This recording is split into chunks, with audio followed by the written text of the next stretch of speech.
this is the question on this is given here is a piston cylinder device inside which air is present. Now the initial condition inside the piston inside the cylinder is 100 kPa pressure, 298 Kelvin temperature. Initial volume is 0.002 meter cube. Useful work input, it is going through compression process, so useful work input is 1.2 kilojoule. Final pressure, so after compression final pressure is 600 kPa, temperature is 423 Kelvin. Now ambient or dead state is pressure is 100 kPa and 298 Kelvin. Since the dead state and initial state are same, so dead state volume is also 0.002 meter cube. Now find exergy of air at initial condition, exergy of air at final condition, minimum work to be supplied, second law efficiency. So let's do it.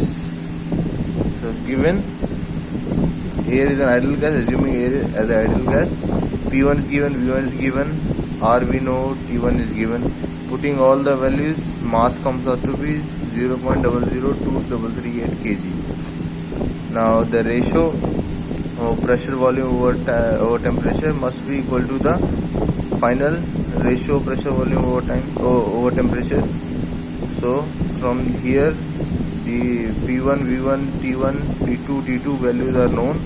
So V2 is calculated to be 0.000473 meter cube. Now first we have to find exergy of air at initial condition. So since initial condition and the dead state are at same temperature and pressure, so it has zero potential to do any work. Hence the exergy of air at initial condition is 0 and there is no work potential at initial state. Now we have to find exergy at final state. So equation for exergy at final state is mass flow rate,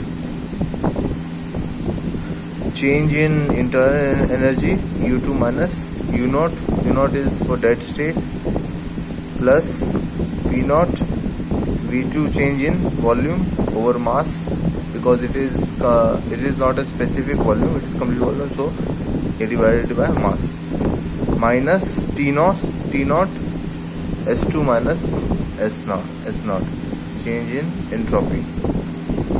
So U2 minus U0 would be specified at constant volume CV, T2 minus T0, CV is 0.712, 423 minus 298 comes out to be 89.75 kilojoule per kg.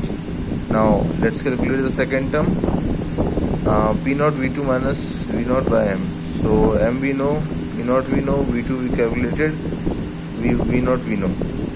So putting all the values we get minus 65.298 kilojoule per kg. Now let's calculate the third term, T0 minus S2 minus S0. So S2 minus S0 can be written as Cp ln logarithmic T2 by T0 minus R ln P2 by P0 into T0. So all the values are known. Putting all the values in, we get minus 48.337 kilojoule per kg. Now putting these numerical values in this equation, here we get this, and now solving this we get exergy at final state to be 0.1702 kilojoule. Now we have to find minimum work input. So let's first do the exergy balance of the closed system. This is a closed system, so let's do the exergy balance. So exergy in minus exergy out minus exergy destroyed is equal to change in exergy of the system, x2 minus x1. So here there is no exergy, nothing, no heat transfer, so no exergy going out of the system, so it would be 0. Now we have to calculate the minimum work, so exergy destroyed is also 0. So here now x2 we have calculated. Let's see, so x in is minimum work must be equal to x2 is phi 2 minus phi 1, exergy at a final state and initial state. Now initial is 0 and final we know, so putting the value here we get minimum equal to 0.702 kilojoule. Now fourth question is we have to find second law efficiency. Now second law efficiency is for the compressor is minimum work required by useful actual work input. So minimum work required would be 0.702 divided by 1.2, it comes out to be 14.2%.